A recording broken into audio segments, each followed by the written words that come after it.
Hello everyone and welcome to another mini blog. আর আজকে ছিল আমার মাওয়ের বার্থডে। আমি মাওয়ের বার্থডে প্রত্যেক বছরই video, short video, long video upload করেছি। লাস্ট 3 বছর ভিডিও আপলোড করেছি। মাওয়ের এটা থার্ড বার্থডে। আর এগুলো আমি আগে মাওয়ের গিফটসগুলো দেখাই। তো ফার্স্টে আমি দেখাই আগে এটা একটা লকেট আমি মাওকে দিয়েছি।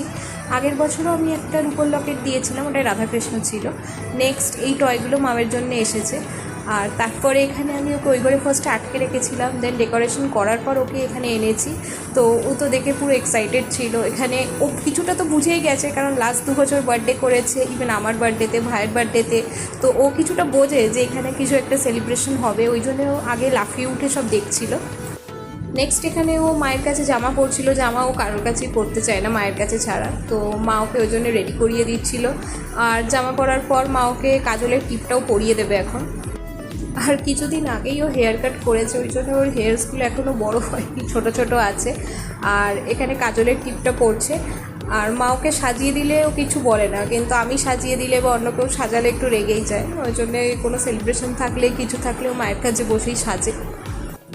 আর কপালে টিপ ছাড়াও মা ওকে কাজলও পরিয়ে দেয়, চোখের ভিতরে দেয় না, জাস্ট চোখের পাশ থেকে এইভাবে কাজলের মতো করে টেনে দেয়।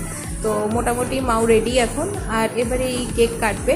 আর ওর জন্যে কেক, পায়েস এগুলো তো সাজিয়ে রাখাই হয়েছে। আর মা ওকে গলায় লকেটটাও পরিয়ে দিল। এইবারের একটা আর আগের বারের লকেটটাও ছিল, তো নতুন করে আবার দুটোকে একসাথে গলায় পরিয়ে দিয়েছে। আর এবার নেক্সট আমি মায়ের কেকটা দেখাচ্ছি। তো কেকটা আমি সকালেই নিয়ে এসেছিলাম ওর জন্যে। আমি ভেবেছিলাম দুপুরের মধ্যে কেক কাটিংটা করিয়ে দেবো, বাট সময় হয়নি এত কিছু করার পর। ওই জন্য এখানে সব রেডি আছে, এবার ও কেকটা কাটবে। আর ওর জন্য এখানে যে পায়েস করা হয়েছে এটা পুরোই সুগার ফ্রি, একটুও চিনি দেওয়া হয়নি। আর মিষ্টিগুলো এনেছি জাস্ট ওর বার্থডে বলে, মিষ্টি আমি ওকে একদমই দিই না।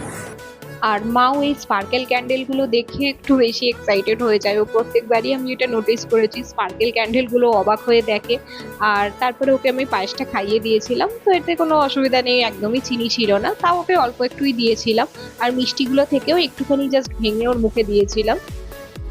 আর ইভেন ও এখানে জলটাও ভালোভাবে খেয়েছে। আমি ভেবেছিলাম জলটা হয়তো খাবে না, বাট ও প্রত্যেকটা রিচুয়ালই করছে ঠিকঠাক করে।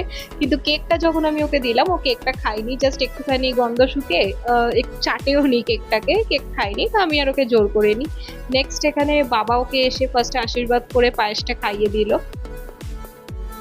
আর তারপরে মা এসেছিল, মা ওকে দিল। নেক্সট তারপরে ভাই। আর এই যে গিফটসগুলো আমি দেখালাম, ওগুলো সবাই ওকে কিছু কিছু দিয়েছে। যেমন আমি ওকে লকেটটা দিয়েছি, আর খেলনাগুলো দিয়েছি, কেক দিয়েছে বাবা। নেক্সট জামা, আর বাকি যা আছে ওগুলো সব ভাই। তো ওগুলো সবই ওর এক একটা গিফটস ছিল। আর সেদিন আমার